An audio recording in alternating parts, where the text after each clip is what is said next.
এরে মুমিন আল্লাহর গোলামের দল, তোমার সন্তান যদি আলেম হয়ে যায়, দিন শিখার মাধ্যমে কোরআনওয়ালা হয়ে যায়, এই সন্তানের প্রতিটা সওয়াব তোমার আমলনামার মধ্যে যাবে। সন্তান যদি তোমার জন্য দিলটা খুলে আমার মালিকের দরবারে দোয়া করি, প্রতিটা মুহূর্তে মুহূর্তে তোমার আমলনামায় সওয়াব যাবে। কেমনে যাবে রে আল্লাহর বান্দা? তার একটা বিষয় বর্ণনা করতে যায় হাদিসের কিতাবের মধ্যে একটা ঘটনা উপস্থাপন করা হয়েছে। শাইখুল হাদিস জাকারিয়া রাহমাতুল্লাহি আলাইহি তিনি হাদিসের দর্শ দিতে একজন আল্লাহওয়ালা বুজুর্গের কথা তিনি বর্ণনা করতেছিলেন। সাহাবায়ে কেরামের ব্যাপারে, আল্লাহওয়ালা বুজুর্গানে দ্বীনের ব্যাপারে বিভিন্ন সময় বিভিন্ন ঘটনা তিনি বর্ণনা করতেন। একটা ঘটনা তিনি বলতে যায় বলে, একজন বুজুর্গ ছিলেন, সবসময় তার একটা অভ্যাস ছিল, যখনই কোনো কবরস্থান পাইত, কবরের পাশে দাঁড়ায়া সমস্ত কবরবাসীদের জন্য ইসালে সওয়াব করতেন, সমস্ত কবরবাসীদের জন্য দোয়া করতেন। একদিন তিনি কবরের পাশে দাঁড়ায়া সূরা ফাতিহা একবার পাঠ করলো, কুল হুয়াল্লাহ 3 বার পাঠ করলো, দুরূদ ইস্তিগফার পাঠ করে আমার মালিকের দরবারে দোয়া করে আবার চলে গেল। আল্লাহর ওলি বাড়িতে চলে যাওয়ার পর ইশারের নামাজ পড়ে আরামের বিছানার মধ্যে ঘুমের ঘরে চলে যায়। এরে মুমিন আল্লাহর বান্দা, যেই বিছানার মধ্যে আল্লাহর ওলি ঘুমের ঘরে চলে যায়, সেই বিছানার মধ্যে হঠাৎ করে তিনি স্বপ্নে যুগে তাকায় দেখে যে কবরস্থানের ভিতরে কবরবাসীদের জন্য তিনি ইসালে সওয়াব করেছিল, এই কবরের ভিতরে তিনি প্রবেশ করে ফেলল। তাকায় দেখে প্রতিটা কবরবাসী এই মুহূর্তে কারো কোনো কবরে ঘুমন্ত নাই, সবাই বিশাল বড় একটা সিরিয়ালের মধ্যে দাঁড়ায়া কিসের জন্য যেন অপেক্ষা করতেছি। আল্লাহর ওলি আবার কদম কদম হাঁটতে সামনের দিকে যায়। কবরবাসীদেরকে জিজ্ঞাসা করতে থাকে, রে আল্লাহর মহাব্বতের বান্দারা, একটু জবাব দাও, তোমরা এখানে যারা অবস্থান করতেছো কেন দাঁড়ায় রয়েছো? সমস্ত কবরবাসীরা ঐক্যবদ্ধভাবে বলতে শুরু করে দেই, হুজুর, এই মুহূর্তে আমাদের সামনে নেক আমল বন্টন করা হয়। চেয়ারম্যানের অফিসের মধ্যে যেইভাবে মানুষ রিলিফের মাল নেওয়ার জন্য চলে যায়, মানুষ যেভাবে সিরিয়ালের মধ্যে দাঁড়ায় অপেক্ষা করতে থাকে রে আল্লাহর বান্দা, ঠিক সেইভাবে মানুষগুলো সিরিয়ালের মধ্যে দাঁড়ায় অপেক্ষার প্রহর গুনতেছি। বলে নেক আমলের জন্য আমরা দাঁড়ায় রইছি। হুজুর বলে, ঠিক আছে, কোথায় থেকে নেক আসছে? সিরিয়াল প্রধানকে জিজ্ঞাসা করা হলো। বলে, হুজুর, আজকে একজন আল্লাহর মহাব্বতের গোলাম কবরের পাশে দাঁড়ায়া সমস্ত কবরবাসীদের জন্য ইসালে সওয়াব করলেন, দোয়া করলেন, আর প্রতিটা দোয়ার সওয়াব সমূহ প্রতিটা কবরবাসীর মধ্যে পৌঁছে গেল। আর এই কবরবাসীদেরকে প্রতিটা সওয়াব বন্টন করার জন্য আমার রবের পক্ষ থেকে আমাকে দায়িত্ব দেওয়া হয়েছে। আমি প্রতিটা কবরবাসীদের সম্মুখে এইগুলো বন্টন করে দিতেছি। এবার হুজুর সামনের দিকে চলে যায়, গিয়া দেখি বিশাল বড় একটা বিল্ডিং দেখা যায়। বিল্ডিং এর ভিতরে একটা মহিলা বড় আরামের স্বাচ্ছন্দ্যে ঘুমায়। আল্লাহর বান্দিটার সম্মুখে দাঁড়ায় বলে, হুজুর, এরে আল্লাহর বান্দি, ব্যাপারটা কি? তুমি কি সিরিয়ালের মধ্যে দাঁড়ায় নেক আমল নেওয়ার কোনো প্রয়োজন নাই? মহিলাটা বলে, হুজুর, সিরিয়ালের মধ্যে দাঁড়ায় নেক আমল আজকে আমার কোনো প্রয়োজন নাই। কেন প্রয়োজন নাই? কারণ আমার জন্য আমার রবের পক্ষ থেকে প্রতিটা মুহূর্তে এমন নেকের ভান্ডার আগমন করি যা সিরিয়ালে দাঁড়ালে কখনো আমি পাবো না। আর ওই নেকের ভান্ডার নেওয়ার জন্য আমি এইভাবে ঘুমন্ত অবস্থায় থাকি। এবার আল্লাহর ওলি বলে, গো আল্লাহর বান্দি, ব্যাপারটা কি? কিভাবে সেই নেক আমল আপনি পেয়ে যান? আমার সম্মুখে একটু সেই বিষয়টা স্পষ্ট করে বলেন না গো মা। মহিলাটা এবার ডেকে বলেন, ওগো আল্লাহর ওলি, দুনিয়াতে যখন আমি ছিলাম, আমার রবের পক্ষ থেকে আমাকে একটা সন্তান দেওয়া হয়েছিল। ওই সন্তানটাকে আমি মা দিন শিখাইলাম, কোরআন শিখাইলাম, ইসলাম শিখাইলাম। কারণ আমার নবী বলেছেন, মুরু আউলাদাকুম বিসসালাত হুম আবনাউ সাবঈ সিনিন, তোমাদের সন্তান যখন 7 বৎসর বয়স বয়সে উপনীত হয়ে যায়, এই সন্তানগুলোকে তোমরা পরিপূর্ণভাবে নামাজ শিখাও। নামাজের মধ্যে যা যা পড়া লাগে সবগুলি শিক্ষার মাধ্যমে সন্তানকে সাজাও।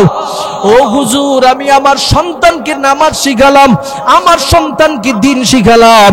দোলেরা, যদি তোমার জীবনটাকে আমার মালিকের শিক্ষার জন্য রাস্তার মধ্যে নামায় ফেলো, অর্থাৎ তোমার কদমটা যখন দ্বীন শিখার জন্য, কোরআন শিখার জন্য, ইলম শিখার জন্য নেমে যায়, শুধুমাত্র তোমার কদমকে তুমি রাস্তার মধ্যে নামাও নাই, সাহালাল্লাহু লাহু তারিকান ইলাল জান্নাহ, আমার নবী বলেন তোমার জন্য জান্নাতের রাস্তাটা আমার মালিক সহজ করে দে। সুবহানাল্লাহ।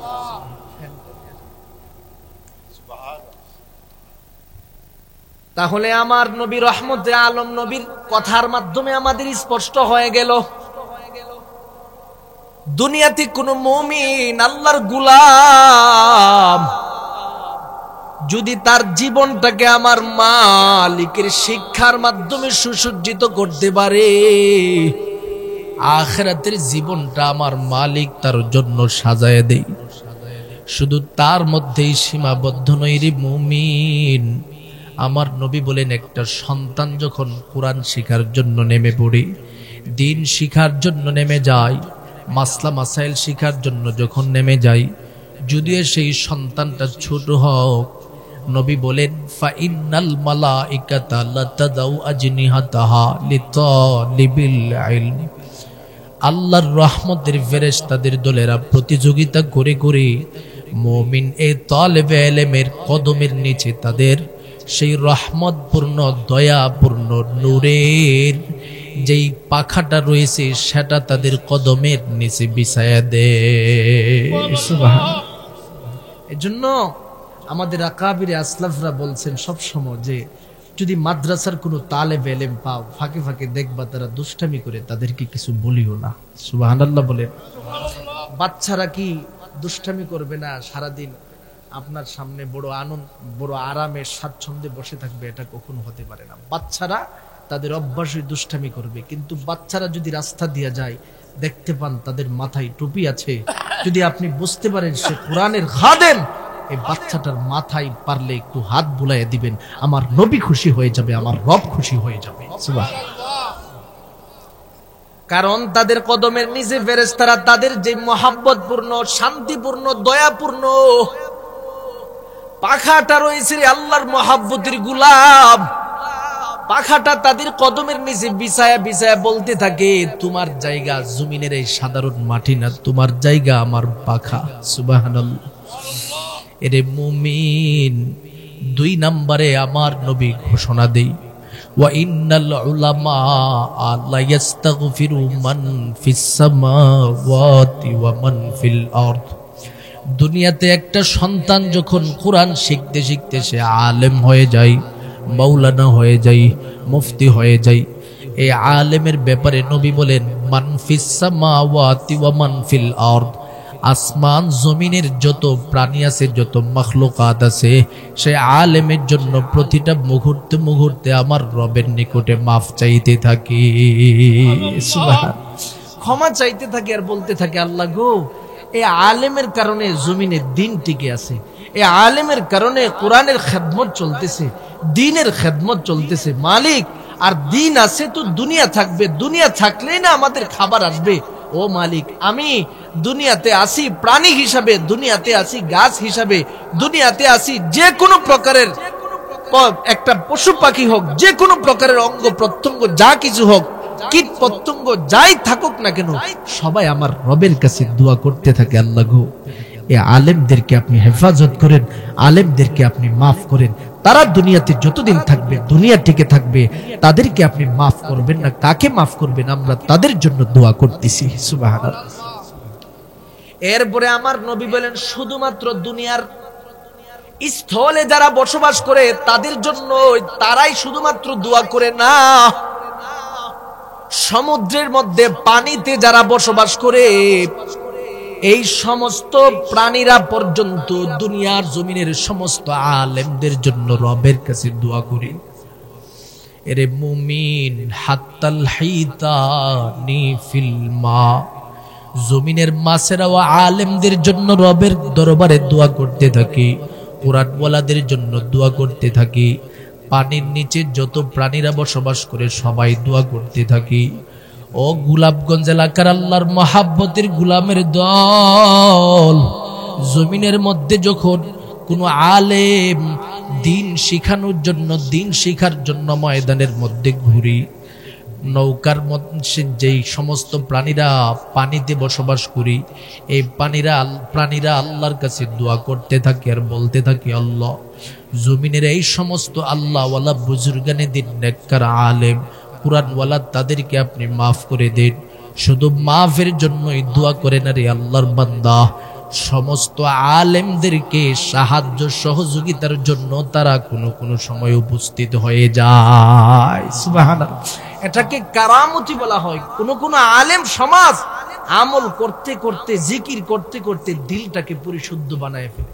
আর এমন পরিশুদ্ধ দিলওয়ালা আলেমদেরকে নৌকার মধ্যেও যদি থাকে অথবা কোনো স্থলের মধ্যে থাকে, কিন্তু জলের প্রাণীরা তাকে সাহায্য সহযোগিতার জন্য পর্যন্ত চলে আসে। সুবহানাল্লাহ, কেমনে আসে তার একটা বাস্তব ঘটনা।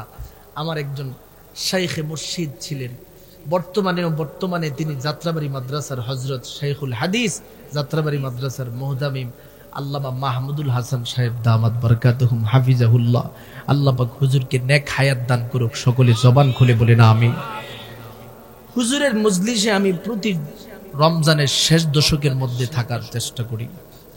এক মজলিসে হুজুরের নসিহত করতে যায়, বলেন শোনো, জমানার একজন বুজুর্গের মধ্য থেকে একজনের নাম ছিলেন মালিক ইবনে দিনার রাহমাতুল্লাহি আলাইহি। সূচনায় তার জীবনটা বড় গুনার মধ্যে ছিল, নেককার ছিল না, বড় গুনাহ করত, গুনাহ নিয়ে ব্যস্ত থাকতো, মদ নিয়ে ব্যস্ত থাকতো, গাঁজা নিয়ে ব্যস্ত থাকতো, বিভিন্ন সময় অশ্লীলতা কাজ নিয়ে পর্যন্ত ব্যস্ত থাকতো। একদিন মদ পান করতে করতে ওই ব্যক্তিটা ঘুমের ঘরে চলে যায়। হঠাৎ করে ঘুমের ঘরে চলে যাওয়ার পর স্বপ্নে যুগে তাকায় দেখি ছোট সময় তার মহাব্বতের একটা মেয়ে কন্যা সন্তান দুনিয়া থেকে বিদায় হয়ে গেছে। এই কন্যা সন্তান বাবার সামনে উপস্থিত হয়ে যায়, ডেকে ডেকে বলেন, বাবা ব্যাপারটা কি, আপনার জীবনটাকে বড় গুনার মধ্যে চলতেছে, আপনার জীবনের হায়াতের পরিধির মধ্যে গুনার পরিধি বেশি, নেকের পরিধি কম। ও বাবা, একটু কি আমার মালিককে স্মরণ করতে পারেন না? গুনাহ থেকে আপনি নিজেকে হেফাজত করার জন্য কি চেষ্টা করতে পারেন না? ও বাবা, আমার মালিকের দরবারে তো আপনি আগমন করতে হবে, আপনি নিজের জীবনটাকে কেন সাজান না? কথাটা শোনার সাথে সাথে মালিক ইবনে দিনারের ঘুম ভেঙে গেল, পাগলের মতো হয়ে যায়, চোখের পানিগুলো টপ টপ করে ছেড়ে দিয়া কান্দে আর বলে, হায় আফসোস, আমার মতো গুনাহগার এই দুনিয়ার জমিনে কেউ নাই, আমার মতো অপরাধী এই দুনিয়াতে কেউ নাই। সেজদায় পড়ে আমার মালিকের দরবারে চোখের পানি ছেড়ে দিয়া কাঁদতেছে রে গোলাম। কাঁদতে কাঁদতে পরিপূর্ণভাবে তার দিলের ভিতরে আবার ভোজ তৈরি হয়ে যায়, আমি সমাজের একজন আলেমের কাছে যেতে হবে, নেককার আল্লাহর বান্দার কাছে যেতে হবে। নেককার আল্লাহর বান্দার কাছে না গেলে আমি নেককার হতে পারবো না। কারণ আমার রবের পক্ষ থেকে কুরআনুল কারীমের মধ্যে ঘোষণা প্রদান করে দেই, ইয়া আইয়ুহাল্লাযীনা আমানুত্তাকুল্লাহ ওয়া কুনু মা'আস সাদিকিন। আমার রবের পক্ষ থেকে ঘোষণা প্রদান করে দেই, এরে আমার জমিনের সমস্ত ঈমানদার বান্দাদের দলেরা, তোমরা তাকওয়াবান হয়ে যাও, মুত্তাকি হয়ে যাও। মুত্তাকি যদি হতে চাও, তোমাদের জন্য জরুরি হলো ওয়াকুনু মা'আস সাদিকিন। তোমার এলাকার নেককার ওয়ালাদের মাদ্রাসা রয়েছে, আল্লাহওয়ালা বুজুর্গানে দ্বীনের মাদ্রাসা রয়েছে, আলেম রয়েছে, ইমাম সাহেব রয়েছে, তাদের সহবতের মধ্যে থাকো, আলেমদের সহবতের মধ্যে থাকো। আলেমরা যেই দিক নির্দেশনা দেয় সেই ভিত্তিতে নিজের জীবনটাকে চালাও। তুমি বড় মুত্তাকি হতে পারবি। আয়াতের উপর ভিত্তি করে এবার মালিক ইবনে দিনার একটা মুহূর্তের জন্য দেরি করে নাই, আলেমদের নিকটে চলে যায়। আলেমরা পরামর্শ দিল, মালিক ইবনে দিনার, তুমি যদি নিজেকে পরিপূর্ণ আল্লাহওয়ালা বুজুর্গ বানাতে চাও, যে কোনো মানুষ কোনো বিষয়ে যদি সে ভালো করে এক্সপিরিয়েন্সওয়ালা হতে পারে, অভিজ্ঞ সম্পূর্ণ হতে চাই, সে আরো অভিজ্ঞ ব্যক্তিদের সহবতে যাওয়া লাগি। তুমি নামাজের অভিজ্ঞতা যদি অর্জন করতে যাও, নামাজিদের নিকটে চলে যাও। নামাজের মাসলা মাসাইল তোমার জানা বড় জরুরি। তুমি যদি রোজার ব্যাপারে আমল জীবনের ভিতরে ঢোকাতে চাও, রোজার মাসালা জানা তোমার জন্য জরুরি। সুতরাং এই মাসলা মাসাইল শেখার জন্য তোমাকে আমি একটা রাস্তা বর্ণনা করে দেই। অনেক দূরে একটা মাদ্রাসা রয়েছে, ওই মাদ্রাসার আলেমদের সহবতে থাকো, মাদ্রাসায় গিয়া ভর্তি হয়ে যাও, দ্বীনের আলেম হয়ে তুমি এলাকায় এসে প্রচার করো। আশা করা যায় তুমি আমার রবের দরবারে বড় মাকবুল হতে পারবি, বড় আল্লাহওয়ালা হতে পারবি। আর দেরি করে নাই, এবার মালিক ইবনে দিনার পাগলের মতো আমার রবের সন্তুষ্টির লক্ষ্যে মাদ্রাসার মধ্যে চলে যায়। লম্বা সফর করতে করতে করতে করতে একের পর এক রাস্তা অতিক্রম করতে করতে নদী পার হলো। নদী পার হয়ে আর এক রাস্তা দিয়ে গিয়ে হাঁটতে হাঁটতে মাদ্রাসায় উপস্থিত হয়ে যায়। লেখাপড়া করতেছে, দিন শিখতেছে, কোরআন শিখতেছে, হাদিস শিখতেছে, মাসলা মাসাইল শিখতেছে। সময় কি সময় তিনি পার করতেছে। এবার দিন এলেম পরিপূর্ণ শিখার পর গ্রামের বাড়িতে আসবে রে গুলাম। যত টাকা পয়সা ছিল, যত সম্পত্তি ছিল, সব কিছু শেষ হয়ে যায়। মুসাফির মানুষ এবার কিভাবে তার বাড়িতে ফিরবে সিদ্ধান্ত নিলেন, হেঁটে হেঁটে বাড়ির দিকে রওনা দিবে। রাস্তা দিয়ে হাঁটতে হাঁটতে হাঁটতে হাঁটতে চলতে চলতে এক নদীর সামনে এসে উপস্থিত হয়ে যায়। নদী কিভাবে পার হবে? নদী পার হওয়ার জন্য একটা নৌকার ব্যবস্থা করতে হবে। তাকায় দেখে একটা নৌকা নদীর পাশ দিয়ে যাইতেছে। মাঝি সাহেবকে ঢাকা হলো, মাঝি সাহেব তার নৌকা নিয়ে উপস্থিত হয়ে গেল। আল্লাহর ওলি মালিক ইবনে দিনার মাঝির নৌকার মধ্যে আরোহণ করে যখন তিনি চলতে শুরু করে দেয়, নদীর মধ্যখানে যাওয়ার পর নৌকার মাঝি সাহেব এবার ঘোষণা প্রদান করে দেই, এর সমস্ত প্যাসেঞ্জারের দলেরা আমার ভাড়াটা আমার কাছে পৌঁছায় দাও। ভাড়া নেওয়ার জন্য যখন সবার কাছে মেসেজ দিয়ে দেই, সবাই আবার তার কাছে ভাড়া দেই। কিন্তু আমার মালিকের গুলাম মালিক ইবনে দিনারের হাতে তো কোনো টাকা নাই, কি করবে, কোথায় যাবে? পাগলের মতো হয়ে গেল। এবার মাঝি সাহেবের কানে কানে গিয়া বলে, এরে ভাই নৌকার মাঝি, বড় বিপদগ্রস্ত হয়ে গেলাম। এই মুহূর্তে আমি লম্বা সফর করতে যাই, আর দিন শিখতে যাই, আমার টাকা পয়সা সব কিছু শেষ হয়ে গেল। এরে ভাই তুমি কি আমাকে একটু সাহায্য করতে পারো না?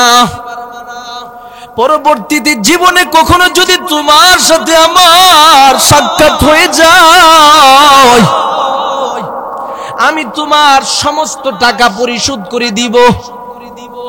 মাঝি সাহেব নালায়েক ব্যক্তি ঘোষণা প্রদান করে দেয়, কখনো হতে পারে না। আমি কখন তোমার সাথে সাক্ষাৎ হবে, আবার কখন তুমি টাকা দিবে, এই মুহূর্তে আমার ভাড়া দিয়ে নৌকা থেকে নামবা, এছাড়া তুমি লাঞ্ছিত হতে হবে, অপদস্থ হতে হবে।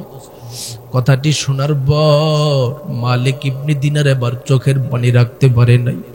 আকাশের দিকে তাকায় ডেকে ডেকে বলেন, ওগো দয়ার আল্লাহ, আপনার দিন শিখার জন্য গিয়েছিলাম, কোরআন শিখার জন্য গিয়েছিলাম, ইসলাম শিখার জন্য গিয়েছিলাম রে মালিক। এত বড় অর্থনৈতিক ক্রাইসিসের মধ্যে পড়ে যাব, এই মুহূর্তে আপনার দরবারে আমার পক্ষ থেকে ফরিয়াদ করতেছি, তুমি না কোরআনওয়ালাদেরকে বেউজ্জিত করো না, লাঞ্ছিত করো না। তোমার নবী না ঘোষণা প্রদান করেছি, ওয়া ইন্নাল উলামা লা ইস্তাগফিরু মান ফিস সামাওয়াতি ওয়া মান ফিল আরদ হাত্তাল হিতানি ফিল মা।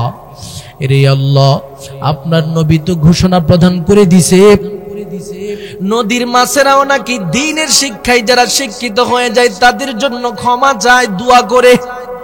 আজকে আপনার কাছে আমি ফরিয়াদ করতেছি রে দয়ার আল্লাহ, আজকে ওই নদীর মাছের মাধ্যমে তুমি আমাকে সহযোগিতার হাত বাড়াইয়া দাও। ও গোলাপগঞ্জ এলাকার আল্লাহর মহাব্বতের গোলামের দল, একটু জবানটা খুলে আমার সাথে বলেন, আমার আল্লাহ যদি ইচ্ছা করে আপনাদের এই নদীর মাছের মাধ্যমে সাহায্য করতে পারে কি পারে না? জবানটা খুলে বলেন, পারে কি পারে না? আমার রবের কাছে দ্বীনের সেই দাঈ কুরআনওয়ালা বান্দার দোয়া বড় কবুল হয়ে যায়। আমার রবের পক্ষ থেকে ঘোষণা প্রদান করে দিই, এরে দাজলা নদীর সমস্ত মাছের দলেরা আজকে নৌকার মধ্যে তাকায় দেখো, একজন আমার মহাব্বতের গোলাম আমার দিন শিখার জন্য, কোরআন শিখার জন্য, নবীর হাদিস শিখার জন্য বড় মেহনত করে লম্বা সফরে গিয়েছে। আর দেরি করিও না, সবাই মিলে এই মুহূর্তে সহযোগিতার জন্য প্রস্তুত হয়ে যাও। দাজলা নদীর সমস্ত মাছদের মধ্যে এবার প্রতিযোগিতা শুরু হয়ে যায়। এত বড় আল্লাহওয়ালা বড় বুজুর্গ, যাকে সহযোগিতা করতে পারলে আমার মালিক বড় খুশি হয়ে যাবে, আমার মালিক আমার উপরে বড় সন্তুষ্ট হয়ে যাবে রে গোলাম। সমস্ত মাছদের মধ্যে আবার প্রতিযোগিতা শুরু হয়ে যায় রে গোলাম। সমস্ত মাছেরা আবার দাজলা নদীর মধ্য দিয়া যেই নৌকা যাইতেছে, নৌকার মাঝিকে লেজের মাধ্যমে ইশারা দিতে থাকে আর বলতে থাকে, রে নৌকার মাঝি আর দেরি করবা না, নৌকাটাকে এখানেই থামায় ফেলো, আমরা আমার মালিকের রহমতপূর্ণ বান্দার ছোঁয়া নিতে চাই। আল্লাহু আকবার বলে জবানটা খুলে বলুন আল্লাহু আকবার। আমার মালিকের রহমতপূর্ণ গোলামের ছোঁয়ার জন্য আমরা বড় পাগল। নৌকার মাঝি পাগলের মতো নৌকার নদীর মধ্যখানে স্টপ করে দেয়। এবার প্রতিটা মাছের মুখের মধ্যে স্বর্ণের দিনার দেখা যায়। প্রতিটা মাছ তাদের সম্মুখে অল্প অল্প করে, একটু একটু করে, অল্প অল্প করে সময় পার করতেছে। আর স্বর্ণের দিনার গুলো আল্লাহর ওলির হাতে দেওয়ার জন্য সামনের দিকে অগ্রসর হয়। আল্লাহর ওলি আবার প্রতিটা মানুষের সম্মুখে দিনার গুলো হাতে নেই, দিনার গুলো হাতে নেই। প্রতিটা মাছের মাথার মধ্যে তার বরকতপূর্ণ হাতটাকে স্পর্শ করে দেয়। এরে আল্লাহর মহাব্বতের গোলামের দল, এবার নৌকার মাঝি তো বড় পাগলের মতো হয়ে যায়।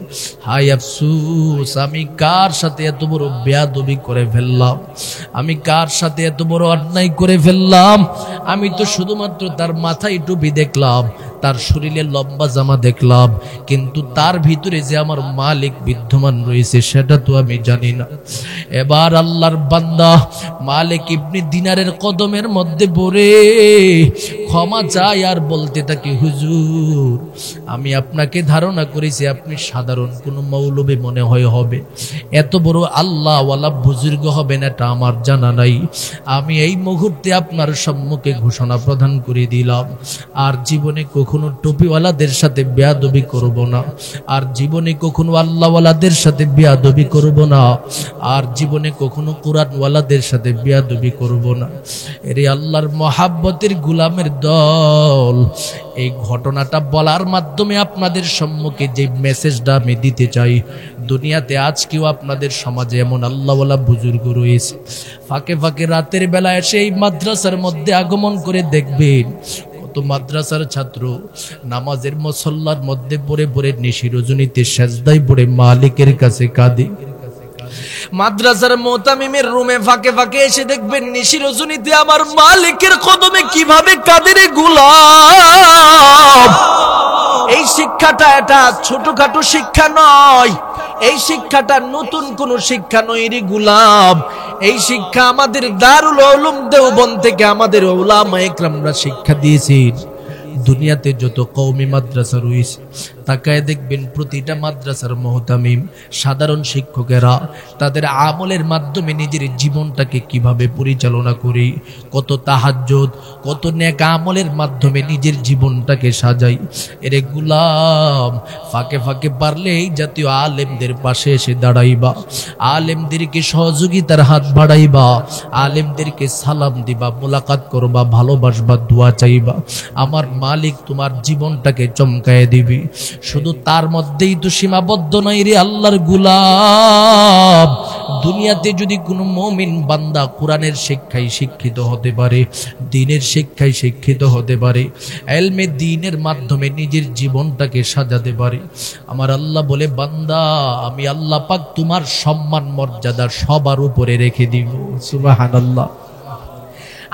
আমি আমার জবান থেকে বলি না, আল্লাহ নিজে কোরআনে বলেন, ইয়ারফাইল্লাহুল্লাযীনা আমানু মিনকুম ওয়াল্লাযীনা উতুল ইলমা দারাজাত।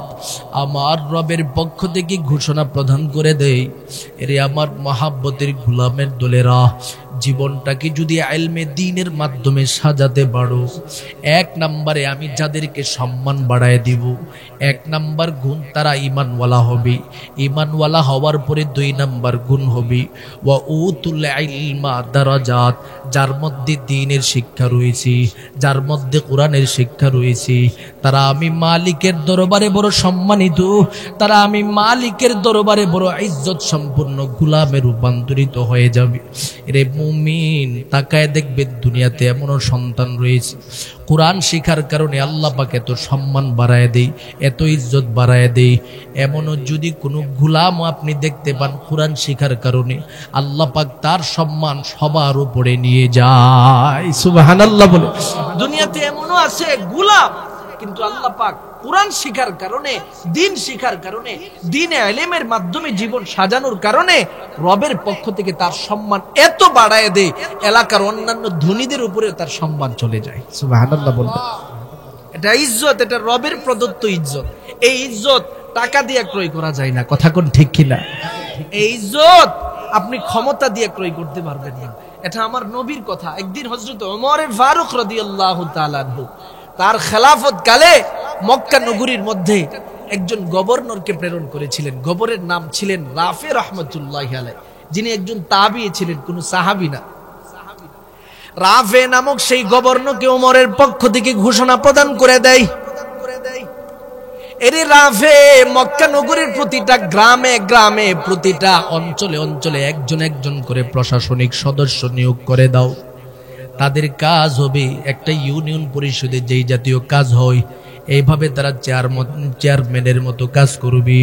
ওয়ার্ড কমিটি বানিয়ে দাও, ওয়ার্ডের মধ্যে স্বাভাবিকভাবে একজন নেতৃত্ব প্রদান করবে, যাকে আমরা মেম্বার বলে থাকি। এইভাবে প্রশাসনিক বিভিন্ন কাজের মধ্যে দায়িত্ব দেওয়ার জন্য ঘোষণা দেওয়া হলো। রাফে এবার প্রতিটা মুমিন বান্দা ধরে ধরে দেখে দেখি প্রতিটা অঞ্চলের মধ্যে তাদেরকে দায়িত্ব দেয়া দেই, ক্ষমতাবান বানায় দেই। ওমরে ফারুক একদিন আগমন করলেন মক্কা নগরীতে এসে, রাফেকে ডেকে ডেকে বলেন, এরে রাফে, একটু জবাব দাও, জবাব দাও, জবাব দাও।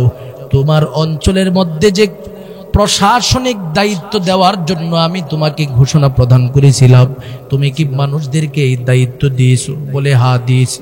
এবার খলিফাতুল মুসলিমিন বলে, তুমি যাদেরকে দায়িত্ব দিয়েছো তাদেরকে দাওয়াত দিয়ে আনো, আমি সবার সাথে একটু পরিচয় মুআমালা করব। ওমরে ফারুকের নির্দেশ পাওয়ার পর প্রতিটা দায়িত্বশীলকে ডেকে আনা হলো। প্রশাসনিক দায়িত্বপ্রাপ্ত ব্যক্তিরা ওমরের সাথে এসে সাক্ষাৎ করলো, এক টেবিলের মধ্যে বসলেন, সবাই মিলে ঐক্যবদ্ধভাবে কথা হচ্ছে, বলা বলি হচ্ছে। এবার ওমর সবার কাছ থেকে পরিচয় চাইতেছি, এরে আল্লাহর মহাব্বতের গোলামের দলেরা, জবাব দাও, তোমরা প্রত্যেকের বাড়ি কোথায়, পরিচয় দাও। আগে তোমরা কে কোন প্রফেশনের মধ্যে ছিলা, কোন কোন পেশার মধ্যে ছিলা বলো। প্রত্যেকে নিজ নিজ পরিচয় দিতে দিতে দিতে দিতে হঠাৎ করে দেখা যায় একজন গোলামও তাদের সাথে অংশগ্রহণ করেছে। সুবহানাল্লাহ। ওমর এবার জিজ্ঞাসা করে বলেন, আপনার নাম কি? বলে, আমার নাম অমুক। বলে, ঠিক আছে, আপনার আগের প্রফেশন কি ছিল? বলে, আমার আগের প্রফেশন ছিল আমি সবসময় মানুষদের গোলামি করতাম, গোলামিয়তের ভিত্তিতে আমার জীবন চলতো। এবার রাফের দিকে তাকায় ওমর বলে, তুমি কি স্বাধীন কোনো মানুষ পাও নাই? স্বাধীন মানুষ থাকা অবস্থায় গোলামকে এখানে নিয়োগ দিলা কেন?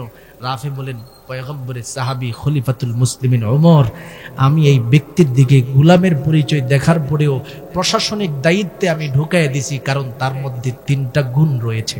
সুবহানাল্লাহ। তার মধ্যে 3টা গুণ পরিপূর্ণভাবে বিদ্যমান রয়েছে। কি 3টা গুণ আছে যার কারণে তুমি প্রশাসনিক দায়িত্বের ভিতরে তাকে ঢুকাই দিছো? এবার ওমর ফারুকের দিকে তাকায় তাকায় বলে, ও খলিফাতুল মুসলিমিন ওমর, তার মধ্যে 1 নাম্বার গুণ হলো কারিউ বিহাযাল কিতাব। এই যে কিতাবটা আপনি দেখতেছেন কোরআনুল কারীম, এই কোরআনের কারি হলেন তিনি। কোরআন শরীফ ভালো করে তেলাওয়াত করতে জানে, কোরআন শরীফ পড়তে জানে। 2 নম্বরে তার মধ্যে আরেকটা গুণ হলো হুয়া আলিমুন, তিনি একজন আলেম। আর আলেম তো সাধারণ কোনো ইলম অন্বেষণ করে নাই, বিফারায়েজ, ইলমে ফারায়েজের ইলম তিনি অন্বেষণ করেছি। অর্থাৎ ইলমে ফারায়েজ এটা সাধারণ কোনো ইলম না। দেখবেন আপনাদের বাবা মা যখন মরে যায়, বাবার সম্পদ সন্তানেরা পায়, ছেলে পায় যতটুকু, মেয়ে পায় তার চেয়ে থেকে কম। মেয়েদের জন্য কতটুকু হবে, ছেলের জন্য কতটুকু হবে, অন্যান্য আত্মীয় স্বজনেরা পাবে কিনা, এই জাতীয় মাসলা মাসাইল ইলমে ফারায়েজের মধ্যে বর্ণনা করা হয়েছে। ওমরে ফারুকের দিকে তাকায় রাফে বলেন, ও খলিফাতুল মুসলিমিন ওমর, ওই ব্যক্তিটার মধ্যে ইলমে ফারায়েজের গুণ পরিপূর্ণভাবে বিদ্যমান রয়েছে, যার কারণে আমি তাকে এখানে দায়িত্ব দিয়েছি। 3 নম্বরের গুণ হলো হুয়া কাজিউল কুজা, অন্যান্য সমস্ত বিচারকদের মধ্য থেকে তিনি শ্রেষ্ঠ একজন বিচারক, বড় সুন্দর করে তিনি বিচার করতে পারে। তার মধ্যে পরিপূর্ণ এই 3টা গুণ থাকার কারণে আমি তার সম্মানটাকে একটু বাড়ায়া প্রশাসনিক দায়িত্বের ভিতরে দিয়ে দিলাম। সুবহানাল্লাহ। আমি তাকে প্রশাসনিক দায়িত্ব দিয়ে দিয়েছি, 3টা গুণ আছে। ওমর ফারুক এবার চোখের পানি টপ টপ করে ছেড়ে দেয়। রাফি রহমতুল্লাহি আলাইহি ডেকে ডেকে বলেন, ও খলিফাতুল মুসলিমিন, আপনাকে কান্নার জন্য তো আমি এই কথা বলি নাই। আপনি কি আমার কথা শুনে দিলের ভিতরে কোনো কষ্ট পাইছেন? কথাটি শোনার সাথে সাথে খলিফাতুল মুসলিমিন হযরত ওমর ফারুক রাদিয়াল্লাহু তাআলা ডেকে ডেকে বলেন, এরে রাফি, আমি তোমার কথা শুনে এমনিতেই কান্না করি নাই। কেন কান্না করেছি জানো? আমি আমার রহমতে আলম নবীর জবান থেকে একটা হাদিস শুনেছিলাম। আমার নবী বলছেন, ইন্নাল্লাহা ইয়ারফাউ বিহাযাল কিতাবি আকওয়ামা, ইন্নাল্লাহা ইয়ারফাউ বিহাযাল কিতাবি আকওয়ামা। আমার আল্লাহ কিছু কিছু মানুষকে আছে একমাত্র এই কোরআনের কারণে, কিতাবের কারণে তার সম্মান সর্বোচ্চ মর্যাদা বাড়ায়া দে। আমার নবীর বরকতপূর্ণ জবান থেকে আমি শুনছি, আর এই কথাটা আজকে তোমার এই প্রশাসনিক ব্যক্তির মাধ্যমে প্রমাণিত পেয়ে গেলাম। প্রমাণটা পাওয়ার কারণে আমি আমার নবীর কথা মনে আছে, আর নবীর ওই বক্তব্যটা স্মরণ করে আমার চোখ থেকে পানি ছেড়ে দিয়ে কান্না করতেছি। আল্লাহু আকবার। এরে গোলাপগঞ্জ এলাকার আল্লাহর মহাব্বতের গোলামের দল,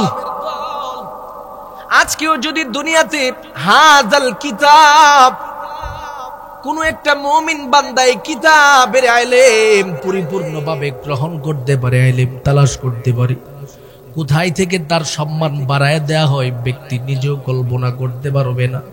দেখেন না, ঢাকাতে কিছুদিন পরে পরে আমাদের কিছু হাফেজে কোরআন বিদেশের বিভিন্ন দেশে যাই, সৌদি আরবে যাই, ইরানে যাই, তুর্কিস্তানে যাই, যদিও সন্তানটা গরিব, কিন্তু প্রতিযোগিতার মধ্যে অংশগ্রহণ করি, শত শত দেশের মানুষদেরকে পরাজিত করি, আমার দেশটাকে সর্বোচ্চ মাওকায় নিয়ে যাই। শুধু তার মধ্যেই সীমাবদ্ধ নই, এমন হাফেজে কোরআন আছি, অর্থনৈতিক বড় দুর্বলতা ফ্যামিলিতে, আল্লাহ পাক এই কোরআনের খেদমত পরিপূর্ণভাবে করার কারণে আল্লাহ পাক তাদেরকে অর্থনৈতিক সচ্ছলতা দান করে দেই। হাফেজ তাকরিমের খবর প্রতিটা মানুষ জানে। 100-100-এর উপরে দেশ রয়েছে, এই দেশগুলোকে পরাজিত করি, বাংলাদেশের বিজয়ের পতাকা নিয়ে আসছি। কিছুদিন আগে আমাদের হাফেজ মুআজের দিকে আপনারা জেনেছেন, জানছেন। হাফেজ মুআজ কোরআনের হাফেজ, কোরআন শরীফ মুখস্থ করার কারণে আল্লাহ পাক তার সম্মান এত বাড়ায় দিছে। তুর্কিস্তানের স্বয়ং প্রধানমন্ত্রী নিজে এসে তার হাতের মধ্যে চুম্বন করতেছে। সুবহানাল্লাহ। তুর্কিস্তানের যিনি রাষ্ট্রপতি আমাদের এরদোগান সাহেব, তিনি আইসা তার হাতে চুম্বন করতেছে, বলতেছে যে সে কোরআনওয়ালা, তাকে আমি সম্মান জানাবো, সে সম্মান পাওয়ার অধিকারী। এই জন্য মুমিন, আমি যতটুকু আমার চোখে দেখেছি, বিশেষ করে হাফেজ তাকরিমের একটা ঘটনা বলি। আমি টাঙ্গাইলের নাগরপুর এলাকায় এক প্রোগ্রামে গিয়েছিলাম। তাদের বাড়ি ছিল, আগের বাড়ি ছিল আপনার সিরাজগঞ্জে, সেই বাড়িটা আপনার নদীর পানি ভাসায় নিয়ে গেছে, তাদের বাড়ি সব চলে গেছে। পরবর্তীতে টাঙ্গাইল নাগরপুর অত্যন্ত বেকওয়ার্ড একটা এলাকায় আসছে, যেখানের মধ্যে যেতে হলে কমপক্ষে 15 মিনিট হাঁটতে হয়।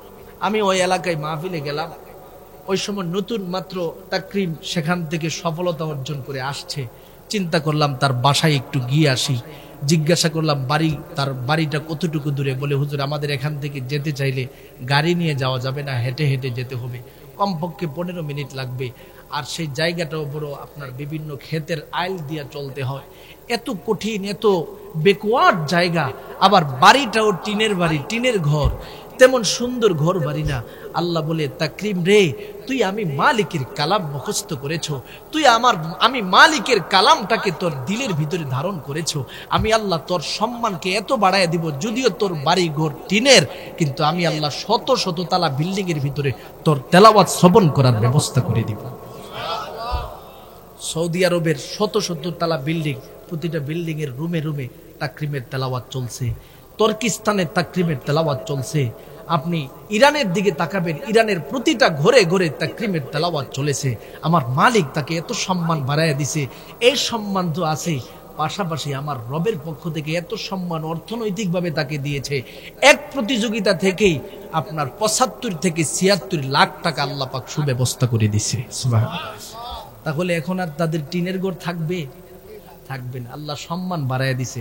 তাকরিম যেদিন প্রতিযোগিতায় অংশগ্রহণ করেছে, এর আগের দিনও জানতে পারে নাই আল্লাহ পাক তাকে এত সম্মান বাড়ায় দিবে। এজন্য আমার নবী বলেন, ইন্নাল্লাহা ইয়ারফাউ বিহাযাল কিতাবি আকওয়ামা, আমার মালিক এই কিতাবের ওসিলা দিয়া কাকে কোন সময় সম্মানের সর্বোচ্চ জায়গা দিয়ে দেয়, সে কল্পনাও করতে পারবে না। সুবহানাল্লাহ। এই কারণে কোরআন শিখার প্রয়োজন আছে না নাই? ইলম শিখার প্রয়োজন আছে না নাই? আমার নবী রহমতে আলম নবী ঘোষণা প্রদান করে দেয়, জমিনের মধ্যে যদি কোনো মুমিন বান্দা ইলমে দিন শিক্ষা করে, আল্লাহ পাক তার সম্মান সর্বোচ্চ রাখে। কুল হাল ইয়াস্তাবিল্লাযিনা ইয়ালামুনা ওয়াল্লাযিনা লা ইয়ালামুন। আমার রবের পক্ষ থেকে নবীর উপরে ঘোষণা প্রদান করে দেই, নবী গো, দুনিয়ার প্রতিটা মানুষের সম্মুখে আপনি প্রচার করে দেন, যেই ব্যক্তি ইলমে দিন শিক্ষা করে, যেই ব্যক্তি কোরআন জানে, যেই ব্যক্তি হাদিস জানে, ওই ব্যক্তিকে কখনো যারা জানে না তারা কখনো ওই ব্যক্তির সমান হতে পারে না। না, ইলমে দিন যারা জানে, ইলমে দিন যারা জানে না, তাদের মধ্যে বড় পার্থক্য। ইলমে দিন যারা জানে, আমি আল্লাহ তার সম্মান কোথায় নিয়ে যাব সেটা সে নিজেও কল্পনা করতে পারবে না। এরই আল্লাহর মহাব্বতের গোলামের দল, যদি কোরআন শিখার মাধ্যমে আপনি আপনার জীবনটাকে সাজাতে পারেন, আপনার সন্তানের জীবনটাকে সাজাতে পারেন, আমার মালিক আপনার সম্মান কিভাবে বাড়ায় দিবে, বাপ মার সম্মান কিভাবে বাড়ায় দিবে। হাদিস শরীফের মধ্যে আমার নবী বলেন, ক্বালা রাসূলুল্লাহ সাল্লাল্লাহু আলাইহি ওয়াসাল্লাম, ইয়াশফাউ ইয়াউমাল কিয়ামাতি সালাস, আল আম্বিয়া সুম্মাল উলামা সুম্মাশ শুহাদা। আমার নবী বলেন কিয়ামতের ময়দানের মধ্যে আমার রবের পক্ষ থেকে 3 প্রকারের ব্যক্তিকে আল্লাহ পাক সুপারিশের সুযোগ দিবেন। প্রথম তবকার মধ্যে নবীরা থাকবেন, দ্বিতীয় তবকার মধ্যে উলামায়ে কেরামরা থাকবেন, তৃতীয় তবকার মধ্যে যারা শহীদ হয়ে যাবে তারা থাকবেন। এরই আল্লাহর বান্দা 2 নম্বরে নবীজি আলেমদের কথা বলেছেন। আমার নবী ঘোষণা প্রদান করে দেয়, জমিনে যদি কোনো মুমিন বান্দা দিলের ভিতরে সে আকাঙ্ক্ষা নিয়ে চিন্তা করে, আমি যদি আমার সন্তানটাকে আলেম বানাতে পারি, হাফেজ কোরআন বানাতে পারি, কোরআনওয়ালা বানাতে পারি, দিনওয়ালা বানাতে পারি, এই সন্তানের মাধ্যমে আল্লাহ পাক আমাকে জান্নাতের ফায়সালা করবে। শুধুমাত্র রবের সন্তুষ্টির লক্ষ্যে যদি একটা সন্তানকে মাদ্রাসায় পড়াই, দিন শিখাই, এই সন্তানের মাধ্যমে বাপ মা বড় ফায়দার সম্মুখীন হয়ে যাবে। হাসরে যখন বাবা মা বিপদগ্রস্ত হয়ে যাবে, হাফেজ আলেম সন্তানটা আমার রবের কাছে বলতে থাকবে, আল্লাহ তুমি না আমাকে আমার নেক আমল এবং ইলমের কারণে জান্নাত দান করেছো, কিন্তু আপনার নবীজি তো বলছে দুনিয়াতে যদি কোনো বান্দা আলেম হয়ে যায় তাকে আমার রবের পক্ষ থেকে পরিপূর্ণভাবে সুপারিশের সুযোগ দেওয়া হয়। এর দয়ার আল্লাহ, আমার মহাব্বতের বাবা মায়ে মুহূর্তে জাহান্নামী হয়ে যাবে, আর আমি মহাব্বতের সন্তানটা একা একা জান্নাতে যাব, কখনো হতে পারে না। আমি আপনার জান্নাতের যে এই মুহূর্তে সার্টিফিকেট দান করেছেন সেটা আমার লাগবে না, বাবা মাকে নিয়ে আমি যেতে চাই। আমার আল্লাহ সেই সময় ঘোষণা প্রদান করে দিবি, এরে হক্কানি আলেম, এরে রব্বানি আলেম, তোমার জীবনটাকে তুমি নামাজের মাধ্যমে সাজাইছো, তোমার জীবনটাকে তুমি জিকিরের মাধ্যমে সাজাইছো, তোমার জীবনটাকে তুমি কোরআনের মাধ্যমে সাজাইছো, আমি মালিকের সন্তুষ্টের মাধ্যমে তোমার জীবনটাকে তুমি পরিচালনা করছো। এই দিবসে তুমি লাঞ্ছিত হও আমি আল্লাহ কখনো চাইব না। নিজের বাবা মা কেন, হিসাব ছাড়া যারা তোমাকে সহযোগিতা করেছে এই সহযোগী ব্যক্তিদেরকে সহকারে সুপারিশ করে আমি মালিকের জান্নাতের মধ্যে নিয়ে যাও। সুবহানাল্লাহ। তখন আলেম সন্তানটা বলতে থাকবে, আল্লাহ আমার মা, আল্লাহ আমার বাবা, ও মালিক আমার মহাব্বতের দাদা, যিনি সাদা দাড়িওয়ালা হওয়ার পরেও আমি নাতিকে ভুলতে পারে নাই। দ্বীনের শিক্ষায় শিক্ষিত হয়ে যখন মাদ্রাসাটা বন্ধ হয়ে বাড়িতে চলে যেতাম, মহাব্বতের দাদাটা আমি নাতিকে ভুলতে পারেন। আমি নাতিকে বড় ভালোবাসতো, আমি নাতির সাথে হেঁটে হেঁটে মসজিদের মধ্যে যাইতো, আমার দাদা মসজিদ থেকে বের হয়ে নাতির সাথে বাড়িতে আসতো। আজকে আমার দাদাও বিপদের মধ্যে পড়ে যাবে, কখনো হতে পারে না। দাদাকে নিয়ে যাব, দাদুকে নিয়ে যাব, নানাকে নিয়ে যাব, নানুকে নিয়ে যাব, শ্বশুরকে নিয়ে যাব, শাশুড়িকে নিয়ে যাব। আল্লাহ বলে, রে আমার মহাব্বতের গুলাম, আজকে আমি রবের পক্ষ থেকে তোমার ইলমের কারণে, পাশাপাশি আমলের কারণে তুমি যে আমি আল্লাহর কাছে সম্মানিত হয়েছো, তোমার সম্মান রক্ষার কারণে যাদেরকে তুমি সুপারিশ করে জান্নাতে নিতে চাও তাদেরকে যাওয়ার সুব্যবস্থা করে দিব। সুবহান। আমভাবে আনলিমিটেড নিয়ে যাও। 3 নম্বরে আমার নবী ঘোষণা প্রদান করেছেন, সুম্মা শুহাদা, পৃথিবীতে যারা শহীদ শাহাদাতের মর্যাদা অর্জন করতে পারবে, দিন কায়েমের জন্য, ইসলামের জন্য, কোরআনের জন্য মুজাহাদা করবে, মাঠে ময়দানে উৎসর্গ করবে, কুফফারদের বিরুদ্ধে সাহাবায়ে কেরামদের মতো জিহাদ করবে, জিহাদ করে যদি তারা দুনিয়া থেকে বিদায় হয়ে যায়, এই শহীদদেরকে আল্লাহ পাক শাফাআতের অধিকার দান করে দিবেন। সুবহানাল্লাহ। এই জন্য শহীদের মর্যাদা অনেক বেশি রে গোলাম। শাহাদাতের কাফেলার মধ্যে ঢুকার বাংলাদেশের মানুষের জন্য সময় আগমন করতেছে রে গোলাম। দেখেন না, কয়েকদিন পর পর হিন্দুরা যেইভাবে আমাদের উপরে আক্রমণ করতেছে, এটাই যেই সমস্ত ব্যক্তিগুলো হিন্দুদের আক্রমণের মাধ্যমে, কুফফারদের আক্রমণের মাধ্যমে, ইসকনের আক্রমণের মাধ্যমে, খ্রিস্টান ইহুদিদের আক্রমণের মাধ্যমে যেই মুসলমান দুনিয়া থেকে বিদায় হয়ে যায়, ওই মুসলমানটা পরিপূর্ণ শহীদ হিসাবে দুনিয়া থেকে বিদায় হয়। সুবহানাল্লাহ। আমি বলবো, আমার সাইফুল ইসলাম আলিফ ভাইয়ের মতো সৌভাগ্যবান কে হতে পারে যেই ব্যক্তিটা কুফফারদের হাতে আঘাতপ্রাপ্ত হয়ে পরিপূর্ণ শহীদ হয়েছে। আমার রব এই সাইফুল ইসলাম শহীদ ভাইয়ের শাহাদাতের পরিপূর্ণ মর্যাদা দান করেন। সকলে বলুন আমিন। আমি বাংলাদেশের যেখানে যাই প্রতিটা জায়গায় আমি এই শহীদ ভাইকে স্মরণ করি। শুধু তিনি নয়, পৃথিবীতে যে কোনো মানুষ কুফফারদের হাতে আঘাতপ্রাপ্ত হয়ে দুনিয়া থেকে বিদায় হবে, ওই ব্যক্তিটা খাঁটি শহীদ হবে। আর কুফফাররা মুসলমানদেরকে তখনই মারে, এই জন্যই মারে তারা ইসলামকে কেন লালন করে, কথা কোন ঠিক কিনা? এজন্য আমি গোলাপগঞ্জ এলাকার প্রতিটা মুসলমান ভাইদের কাছে আমার পক্ষ থেকে যে মেসেজটা দিয়ে যাচ্ছি, দেশের পরিস্থিতি এই মুহূর্তে ভালো দেখা যাচ্ছে না। মোটামুটি সাম্প্রদায়িক দাঙ্গা সৃষ্টি করার জন্য একটা দল মাঠে ময়দানে উঠে পড়ে লেগে গেছে। তারা চায় এই দেশটা যেন সাম্প্রদায়িক দাঙ্গার সম্মুখীন হয়ে যায়, দেশটা যেন উলুটপুলুট হয়ে যায়।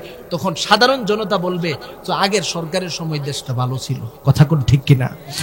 এই কথাটা বের করার জন্যই সাম্প্রদায়িক দাঙ্গা সৃষ্টি করার চেষ্টা করতেছে। এই দাঙ্গাটার ভিতরে আলিফকে হত্যা করার মাধ্যমে সারা দেশে যেন মুসলমানরা জাগ্রত হয়ে যায়, প্রতিটা মন্দিরে মন্দিরে যেন মুসলমানরা আক্রমণ করে, এই চিন্তাটা তাদের দিলের ভিতরে নিয়ে আমার সাইফুল ইসলাম আলিফ ভাইকে হত্যা করেছে। কিন্তু আলহামদুলিল্লাহ তাদের সমস্ত অপচেষ্টা ব্যর্থ হয়েছে, কথা কোন ঠিক কিনা? তারা যেই অপচেষ্টা করেছে সব ব্যর্থ হচ্ছে। প্রতিটা মুহূর্তে মুহূর্তে আপনারা দেখবেন, কিছুদিন আগে আনসারদেরকে মাঠে নামাইছে, পারে নাই। তারা কিছুদিন আগে দেখা গেল শিক্ষার্থীদেরকেও মাঠে ময়দানে বিভিন্নভাবে নামাইছে, পারে নাই। এখন চাইতেছে হিন্দু এবং মুসলমানদের মধ্যে একটা দাঙ্গা সৃষ্টি করা যায় কিনা। আমি আমার গোলাপগঞ্জ এলাকার প্রতিটা মুসলমান ভাইদের কাছে আমি যেই মেসেজটা দিয়ে যাব, যে পরামর্শটা দিয়ে যাব, সেটা হলো আপনার আশেপাশে হিন্দু, বৌদ্ধ, খ্রিস্টান থাকবে। আগে যেভাবে সাম্প্রদায়িক সম্প্রীতি রক্ষা করে চলেছেন সেভাবে চলবেন, কথা কোন ঠিক কিনা? আমরা চাই না যে দেশের মধ্যে দাঙ্গা সৃষ্টি হোক। আর পাশাপাশি আমরা হিন্দু ভাইদের কাছে যে অনুরোধ করব, আপনারা নিজেদেরকে সবসময় ধৈর্যের সাথে রাখবেন। পাশাপাশি আগে যেভাবে সাম্প্রদায়িক সম্প্রীতি রক্ষা করে চলেছেন সেভাবে চলবেন। তবে সন্ত্রাসী ইসকনের সাথে যেন আপনাদেরকে দেখা না যায়, কথা কোন ঠিক কিনা? আমরা চাই এদেশের মধ্যে যে ইসকন সদস্যবৃন্দ রয়েছে তাদের ব্যাপারে এদেশের সরকার কঠোরভাবে সিদ্ধান্ত নিচ্ছে। আমরা সমস্ত আলেমদের পক্ষ থেকে গত শুক্রবারে আমাদের হেফাজতে ইসলামের যে সমস্ত নেতৃবৃন্দ রয়েছেন সকলেই ঐক্যবদ্ধভাবে বাইতুল মোকাররমে প্রতিবাদ জানিয়েছে, বিক্ষোভ মিছিল করেছে। তার মাধ্যমে বর্তমান অন্তর্বর্তীকালীন সরকারের কাছে দাবি জানিয়েছে যে আপনারা সকলে ইসকনের সন্ত্রাসীদেরকে সন্ত্রাসী ঘোষণা করে নিষিদ্ধ করুন। আমরা এই নিষিদ্ধ করার দাবি ধারাবাহিকভাবে আগে থেকে করে আসছি, এখনো করছি, সামনেও করব, কথা কোন ঠিক কিনা? কোন সন্ত্রাসীদের জায়গা বাংলার জমিনে হতে পারে না, কথা কোন ঠিক কিনা? পরিষ্কার ভাষায় ঘোষণা প্রদান করছি, যেই সমস্ত ইসকনরা মনে করতেছে যে তাদের পিছনে ভারত রয়েছে, মুসলমানদের উপরে আক্রমণ করে মুসলমানদেরকে হত্যা করবে, অন্যায়ভাবে তাদেরকে জবাই করবে, এই রাস্তার কথা আপনারা ভুলে যান।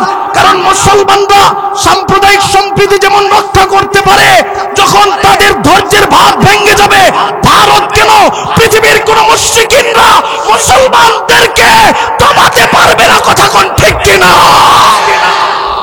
মুসলমানরা যদি জেগে উঠে কেউ দবাতে পারবে না। কারণ আমরা সবসময় জানি এই দেশ নিয়ে কোনো কোনো সময় ষড়যন্ত্র হয়, আর এই ষড়যন্ত্র চলতে থাকলে আমরা মোকাবেলাও করতে জানি, কথা কোন ঠিক কিনা? ভারতকে আমরা পরিষ্কার ভাষায় যে বক্তব্যটা দিতে চাই, গতকালকে শ্যামলী পরিবহন আপনাদের অঞ্চলের মধ্যে বাস আসে না, শ্যামলী পরিবহন, এটা দিয়ে সিলেটের মানুষ আসা যাওয়া করে, মৌলভীবাজারের মানুষ আসা যাওয়া করে। এই শ্যামলী পরিবহন এটা হলো আপনার ইসকনের একজন সদস্য মালিকানায়, কথা কোন ঠিক কিনা? এজন্য আমরা মুসলমানরা যারা আছি আমরা সকলে এই ইসকনের সদস্যদের মাধ্যমে তৈরি যেই জাতীয় পণ্য রয়েছেন, যেই জাতীয় জিনিসপত্র রয়েছেন, যেই জাতীয় পরিবহন রয়েছেন, সবগুলো বয়কট করার চেষ্টা চালাবো। এটা আমরা চালায়ে যাব। কিন্তু এই জাতীয় পরিবহনগুলোর উপরে আমাদের এদেশের মানুষ এই পর্যন্ত কেউ আঘাত করে নাই, এই পরিবহনগুলোকে ভাঙ্গেও নাই, কথা কোন ঠিক কিনা? কিন্তু এখন দেখেন আপনারা কিছুই করেন নাই, আমরা সবাই কিন্তু চুপ। আমরা সাম্প্রদায়িক সম্প্রীতি রক্ষা করেই চলতেছি। ভারত গতকালকে তাদের পত্রিকার মধ্যে ছাপায়া দিছে যে শ্যামলী পরিবহন, আমাদের ব্রাহ্মণবাড়িয়া জেলায় একটা শ্যামলী পরিবহন আপনার অ্যাক্সিডেন্ট করে খাদে পড়ে গেছে। খাদে পড়ে যাওয়ার ফলে এটার ভিডিও করে ভারতে এরা পাঠাইছে। পাঠানোর পরে ভারতের সমস্ত দালাল মিডিয়ারা, হলুদ মিডিয়ারা তারা প্রচার করতেছে বাংলাদেশের মুসলমানেরা শ্যামলী পরিবহনের উপর আক্রমণ করেছে, কারণ এটা হিন্দুদের পরিবহন। নাউজুবিল্লাহ বলেন। অথচ আমাদের কারো কল্পনাও আসে না যে শ্যামলী পরিবহনের উপর আক্রমণ করে এটাকে ভাঙ্গি, ঠিক কিনা? এভাবে প্রতিটা মুহূর্তে মুহূর্তে আমার দেশকে ধ্বংস করার জন্য ভারত অপপ্রচার চালাচ্ছে। তবে মুসলমান বলে দেয়, আমরা মুসলমানিত্ব যদি ঐক্যবদ্ধভাবে থাকতে পারি, দেশের প্রতিটা জনগণ যদি ঐক্যবদ্ধভাবে থাকতে পারি, ভারত কেন সারা পৃথিবীর সবাই মিলে বাংলাদেশকে কিছুই করতে পারবে না। কথা কোন ঠিক কি না? তবে ঐক্যবদ্ধ থেকে দূরে সরে গেলে সমস্যা আছে। এজন্য আমি সবার কাছে সাবধান করে দিয়ে যাচ্ছি যে আমরা সকলেই সাবধান হয়ে যাব। হিন্দুদের যেই জাতীয় ষড়যন্ত্র রয়েছে, বিশেষ করে ইসকনদের কোন ষড়যন্ত্রে আমরা পা দিব না। কথা কোন ঠিক কিনা? আর ইসকনের সাথে আমাদের অঞ্চলে যে সমস্ত ব্যক্তিরা চলাফেরা করে তাদেরকেও আমরা বলে দিচ্ছি যে আপনারা সকলে সতর্ক থাকবেন। কারণ মুসলমান এবং হিন্দু ঐক্যবদ্ধভাবে চলেন ঠিকই, কিন্তু তাদের মধ্যে ইসকন যারা আছে তারা উগ্রপন্থী লোক, হঠাৎ করে কোথায় নিয়ে কি করে ফেলে বলা যায় না। কথা কোন ঠিক কিনা? এ কারণে আমরা সকলেই সচেতন থাকব। আর তাদের বিরুদ্ধে যখন উলামা ইকরামরা খেলাফত প্রতিষ্ঠার লক্ষ্যে, ইসলাম প্রতিষ্ঠার লক্ষ্যে আপনাদেরকে আমাদেরকে ডাক দিবে, তখন মাঠে ময়দানে ঝাঁপিয়ে পড়তে হবে। কথা কোন ঠিক কিনা? আর এই ঝাঁপিয়ে পড়ার পরে যেই রক্তটা আমরা দিব, জীবনটা আমরা দিব, আমাদের সেই জীবনটা হবে শহীদের জীবন। সুবহানাল্লাহ। এই বিষয়টা বোঝানোর জন্য কথাটা বলেছি। নবী বলেন আলেমদের পাশাপাশি শুহাদা যারা আছে তারাও শাফাআত করতে পারবে। আপনি যখন নিজের জীবনটা রবের জন্য দিয়ে দিবেন, কুফফারদের বিরুদ্ধে মুজাহাদা করে জিহাদের ময়দানে গেলেন, আপনাকে আমার রব শহীদ হিসাবে গ্রহণ করবে। শহীদ রক্তাক্ত অবস্থায় আমার মালিকের কাছে উঠবে, মালিকের কাছে বলবে, আল্লাহ আমি চলে যাব, আমি যখন শাহাদাতের মর্যাদা অন্বেষণ করেছিলাম, আমার বাবা মা বড় ধৈর্যের সাথে জীবন পরিচালনা করেছে, আমার প্রতিবেশীরা বড় ধৈর্যের সাথে জীবন পরিচালনা করেছে, আমি একা একা জান্নাতে যেতে চাই না, তাদেরকে নিয়েই জান্নাতে যেতে চাই। তাহলে এই হাদিসের মাধ্যমে আমাদের সম্মুখে আমার নবীজি যে ঘোষণা প্রদান করেছে, উম্মত, এক নাম্বার, নবীরা আমার রবের দরবারে সুপারিশ করতে পারবে। দুই নম্বরে উলামা ইকরামরা যারা হক্কানি আলেম, নেককার বুজুর্গ আলেম, তারা আমার রবের দরবারে সুপারিশ করতে পারবে। তিন নম্বরে শহীদরা আমার রবের দরবারে সুপারিশ করতে পারবে। এরে মুমিন, এই জন্য প্রতিটা মুহূর্তে মুহূর্তে চিন্তা করব, আমার ঘরে কি আমার একটা সন্তানকে আলেম বানাতে পারলাম কিনা, আমার একটা নাতিকে আলেম বানাতে পারলাম কিনা, আমার একটা সন্তানকে কোরআনওয়ালা বানাতে পারলাম কিনা। এরে মুমিন, তার মাধ্যমে বড় ফায়দা, বড় ফায়দা। আমার নবী আর এক হাদিসের মধ্যে ঘোষণা প্রদান করে দেয়, যদি নেককার সন্তান পৃথিবীতে আপনি রেখে দিয়ে যেতে পারেন, কুরআনওয়ালা সন্তান দুনিয়াতে রেখে দিয়ে যেতে পারেন, এই সন্তানটা যতদিন পর্যন্ত থাকবে, বাপ মার হায়াতের মধ্যেও সর্বহালাতে দোয়া করতে থাকবে। বাপ মা যখন দুনিয়া থেকে বিদায় হয়ে যাবে, সন্তান তখনও বাবা মার জন্য দোয়া করবে। সন্তানের দোয়া আমার মালিকের কাছে কবুল।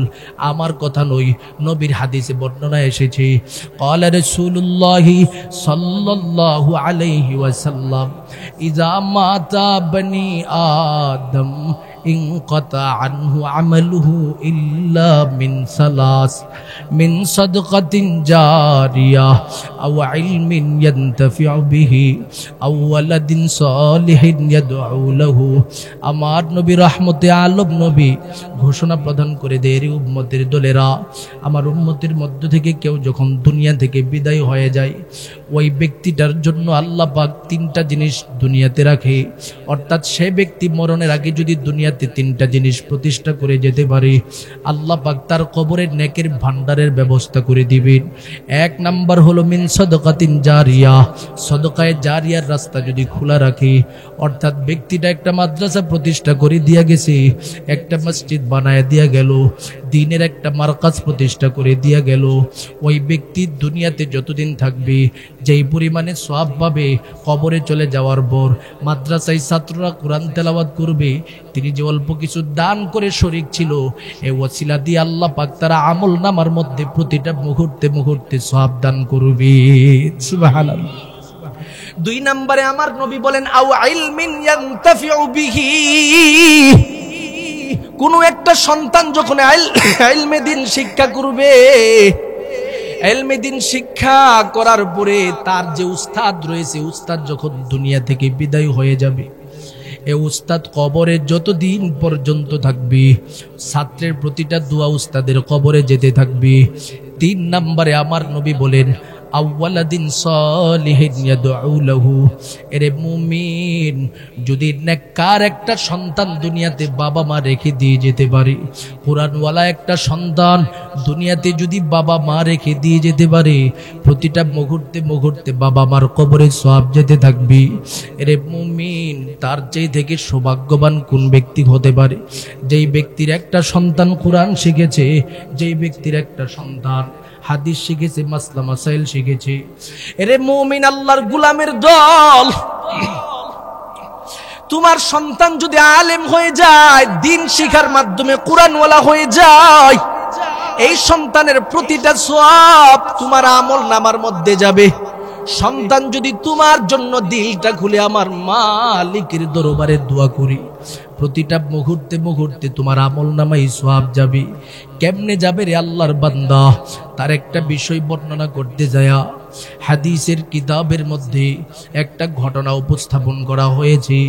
শাইখুল হাদিস জাকারিয়া রাহমাতুল্লাহি আলাইহি তিনি হাদিসের দর্শ দিতে দিতে একজন আল্লাহওয়ালা বুজুর্গের কথা তিনি বর্ণনা করতেছিলেন। সাহাবায়ে কেরামের ব্যাপারে, আল্লাহওয়ালা বুজুর্গানে দ্বীনের ব্যাপারে বিভিন্ন সময় বিভিন্ন ঘটনা তিনি বর্ণনা করতেন। একটা ঘটনা তিনি বলতে যায় বলে, একজন বুজুর্গ ছিলেন, সবসময় তার একটা অভ্যাস ছিল, যখনই কোনো কবরস্থান পাইত, কবরের পাশে দাঁড়ায়া দাঁড়ায়া সমস্ত কবরবাসীদের জন্য ইসালে সওয়াব করতেন, সমস্ত কবরবাসীদের জন্য দোয়া করতেন। একদিন তিনি কবরের পাশে দাঁড়ায়া দাঁড়ায়া সূরা ফাতিহা একবার পাঠ করলো, কুল হুয়াল্লাহ 3 বার পাঠ করলো, দুরূদ ইস্তিগফার পাঠ করে আমার মালিকের দরবারে দোয়া করে আবার চলে গেল। আল্লাহর ওলি বাড়িতে চলে যাওয়ার পর ইশারের নামাজ পড়ে আরামের বিছানার মধ্যে ঘুমের ঘরে চলে যায়। এরে মুমিন, আল্লাহর বান্দা, যেই বিছানার মধ্যে আল্লাহর ওলি ঘুমের ঘরে চলে যায়, সেই বিছানার মধ্যে হঠাৎ করে তিনি স্বপ্নে যুগে তাকায় দেখে যে কবরস্থানের ভিতরে কবরবাসীদের জন্য তিনি ইসালে সওয়াব করেছিল, এই কবরের ভিতরে তিনি প্রবেশ করে ফেলল। তাকায় দেখে প্রতিটা কবরবাসী এই মুহূর্তে কারো কোনো কবরে ঘুমন্ত নাই, সবাই বিশাল বড় একটা সিরিয়ালের মধ্যে দাঁড়ায়া দাঁড়ায়া কিসের জন্য যেন অপেক্ষা করতেছি। আল্লাহর ওলি আবার কদম কদম হাঁটতে হাঁটতে হাঁটতে হাঁটতে সামনের দিকে যায়। কবরবাসীদেরকে জিজ্ঞাসা করতে থাকে, রে আল্লাহর মহাব্বতের বান্দারা, একটু জবাব দাও, জবাব দাও, জবাব দাও, তোমরা এখানে যারা অবস্থান করতেছো কেন দাঁড়ায় রয়েছো? সমস্ত কবরবাসীরা ঐক্যবদ্ধভাবে বলতে শুরু করে দেই, হুজুর, এই মুহূর্তে আমাদের সামনে নেক আমল বন্টন করা হয়। চেয়ারম্যানের অফিসের মধ্যে যেইভাবে মানুষ রিলিফের মাল নেওয়ার জন্য চলে যায়, মানুষ যেভাবে সিরিয়ালের মধ্যে দাঁড়ায় দাঁড়ায় অপেক্ষা করতে থাকে, রে আল্লাহর বান্দা, ঠিক সেইভাবে মানুষগুলো সিরিয়ালের মধ্যে দাঁড়ায় দাঁড়ায় অপেক্ষার পরে অপেক্ষার প্রহর গুনতেছি। বলে নেক আমলের জন্য আমরা দাঁড়ায় রইছি। হুজুর বলে, ঠিক আছে, কোথায় থেকে নেক আসছে? সিরিয়াল প্রধানকে জিজ্ঞাসা করা হলো। বলে, হুজুর, আজকে একজন আল্লাহর মহাব্বতের গোলাম কবরের পাশে দাঁড়ায়া দাঁড়ায়া সমস্ত কবরবাসীদের জন্য ইসালে সওয়াব করলেন, দোয়া করলেন, আর প্রতিটা দোয়ার সওয়াব সমূহ প্রতিটা কবরবাসীর মধ্যে পৌঁছে গেল। আর এই কবরবাসীদেরকে প্রতিটা সওয়াব বন্টন করার জন্য আমার রবের পক্ষ থেকে আমাকে দায়িত্ব দেওয়া হয়েছে। আমি প্রতিটা কবরবাসীদের সম্মুখে এইগুলো বন্টন করে দিতেছি। এবার হুজুর সামনের দিকে চলে যায়, গিয়া দেখি বিশাল বড় একটা বিল্ডিং দেখা যায়। বিল্ডিং এর ভিতরে একটা মহিলা বড় আরামের স্বাচ্ছন্দ্যে ঘুমায়। আল্লাহর বান্দিটার সম্মুখে দাঁড়ায় দাঁড়ায় বলে, হুজুর, এরে আল্লাহর বান্দি, ব্যাপারটা কি? তুমি কি ব্যাপার? তুমি কি সিরিয়ালের মধ্যে দাঁড়ায় নেক আমল নেওয়ার কোনো প্রয়োজন নাই? মহিলাটা বলে, হুজুর, সিরিয়ালের মধ্যে দাঁড়ায় নেক আমল আজকে আমার কোনো প্রয়োজন নাই।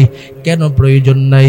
কারণ আমার জন্য আমার রবের পক্ষ থেকে প্রতিটা মুহূর্তে মুহূর্তে এমন নেকের ভান্ডার আগমন করি যা সিরিয়ালে দাঁড়ালে কখনো আমি পাবো না। আর ওই নেকের ভান্ডার নেওয়ার জন্য আমি এইভাবে ঘুমন্ত অবস্থায় থাকি। এবার আল্লাহর ওলি বলে, গো আল্লাহর বান্দি, ব্যাপারটা কি? কিভাবে সেই নেক আমল আপনি পেয়ে যান? আমার সম্মুখে একটু সেই বিষয়টা স্পষ্ট করে বলেন না গো মা। মহিলাটা এবার ডেকে ডেকে বলেন, ওগো আল্লাহর ওলি, দুনিয়াতে যখন আমি ছিলাম আমার রবের পক্ষ থেকে আমাকে একটা সন্তান দেওয়া হয়েছিল। ওই সন্তানটাকে আমি মা দিন শিখাইলাম, কোরআন শিখাইলাম, ইসলাম শিখাইলাম। কারণ আমার নবী বলেছেন, মুরু আউলাদাকুম বিসসালাত হুম আবনাউ সাবঈ সিনিন, তোমাদের সন্তান যখন 7 বছর বয়সে উপনীত হয়ে যায়, এই সন্তানগুলোকে তোমরা পরিপূর্ণভাবে নামাজ শিখাও। নামাজের মধ্যে যা যা পড়া লাগে সবগুলি শিক্ষার মাধ্যমে সন্তানকে সাজাও।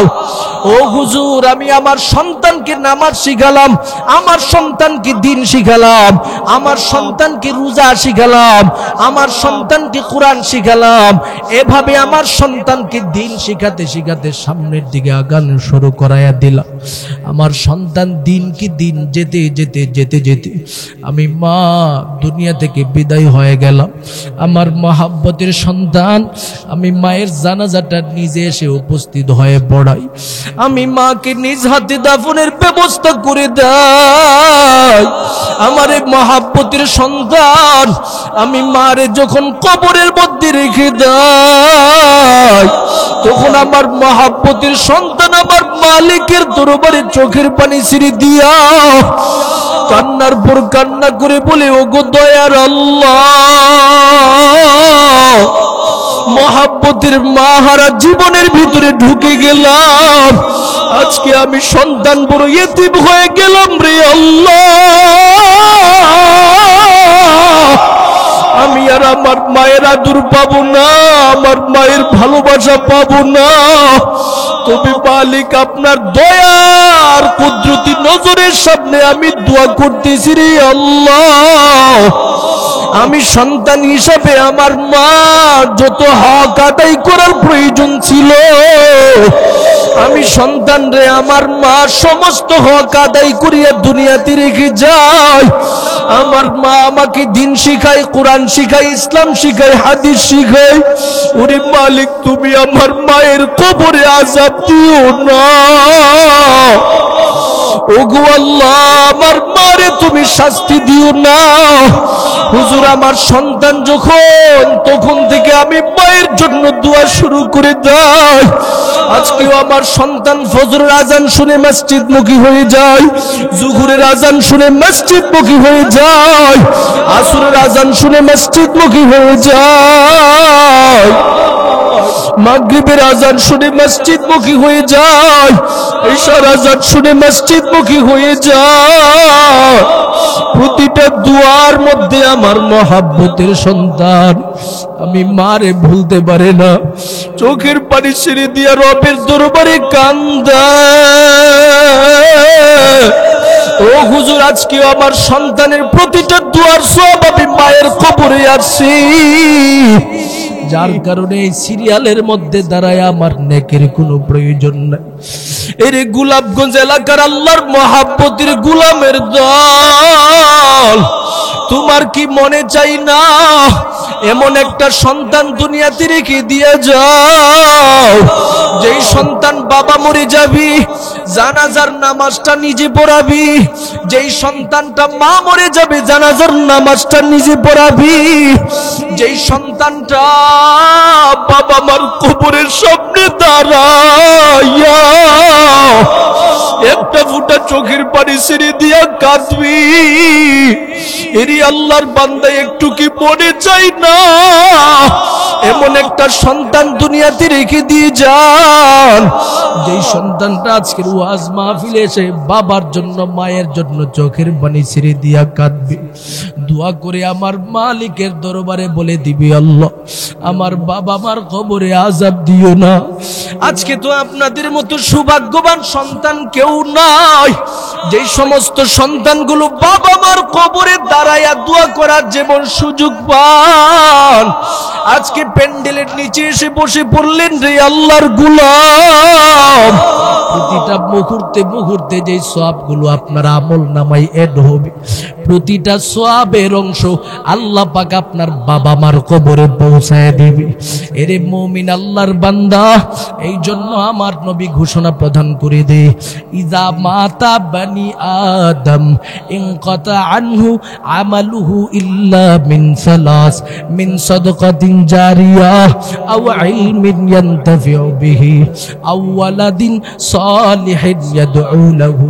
আমার নবী বলেন, কবরে যখন তুমি চলে যাবে, 1 নাম্বার সদকায়ে জারিয়ার রাস্তাটা নেকের জন্য খোলা, 2 নাম্বারে নেককার ছাত্র তোমার জন্য খোলা, 3 নাম্বারে নেককার সন্তান বাবা মার জন্য খোলা। এ কারণে প্রতিটা মানুষের কাছে অনুরোধ করে যাব, যতদিন পর্যন্ত থাকবেন, যদি আপনি চান যে আপনার সন্তানকে ডক্টর বানাবেন, ইঞ্জিনিয়ার বানাবেন, প্রফেসর বানাবেন, আমেরিকা পাঠাবেন, লন্ডন পাঠাবেন, কানাডা পাঠাবেন, আমাদের কোনো বাধা নাই। আমি বলতে চাই, সূচনা লগ্নে এই জাতীয় মাদ্রাসার মধ্যে সন্তানটাকে 4টা বৎসর পড়ায় নেন, 5টা বৎসর পড়ায় আপনি স্কুলে পড়ান। আমি আপনাদের কাছে একটা কথা বলতে পারি, সন্তান যত বড় শিক্ষায় শিক্ষিত হোক না কেন, 4-5 বৎসর কোরআনের খেদমতে সন্তানটা থাকার কারণে অন্তত পক্ষে আপনার জানাজার নামাজটা সন্তান পড়াতে পারবে। কথা কোন ঠিক কিনা? কোরআনের সহবতে থাকার কারণে আপনার এই সন্তানটা কবরের পাশে দাঁড়ায় একটু জিয়ারত করতে পারবে, যখন ওই সুযোগ হবে একটু দোয়া করতে পারবে। তাই আমি প্রতিটা মানুষের কাছে বলবো, ইলমে নবুয়াত আমাদের সম্মুখে আমার নবীজি দিয়া গেছেন, এটা নিজেরাও গ্রহণ করব যতটুকু পারি, সন্তানগুলোকেও সেই ইলমগুলো তালাশ করার সুযোগ করে দিব। যেই মানুষটা সুযোগ করে দিবে, আল্লাহ পাক তার জন্য যেমন প্রতিদান রেখেছে, যেই মানুষটা অর্জন করবে তার জন্য প্রতিদানের অভাব নাই। প্রতিটা মুহূর্তে মুহূর্তে কোরআন তেলাওয়াত করবে, সওয়াবের ভান্ডার তার আমল নামায় জমবে। কিভাবে জমতে থাকবে? আমার নবী বলেন, মান ক্বারা আল কুরআনা হারফান ফালাহু আশরু হাসানা। মুমিন যখন একটা সময় সুযোগ পায়া কোরআন তেলাওয়াত করবে, তার আমল নামায় প্রতিটা হরফে হরফে 10টা করে নেক এড হতে থাকবে। সুবহানাল্লাহ।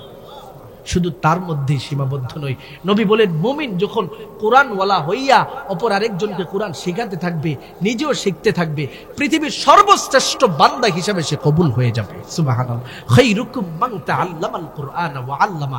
নবী বলেন, যে কোরআন শিখে, যে কোরআন শিখায়, সে এই জগতের সবচেয়ে থেকে বড় শ্রেষ্ঠ বান্দা, শ্রেষ্ঠ উম্মত।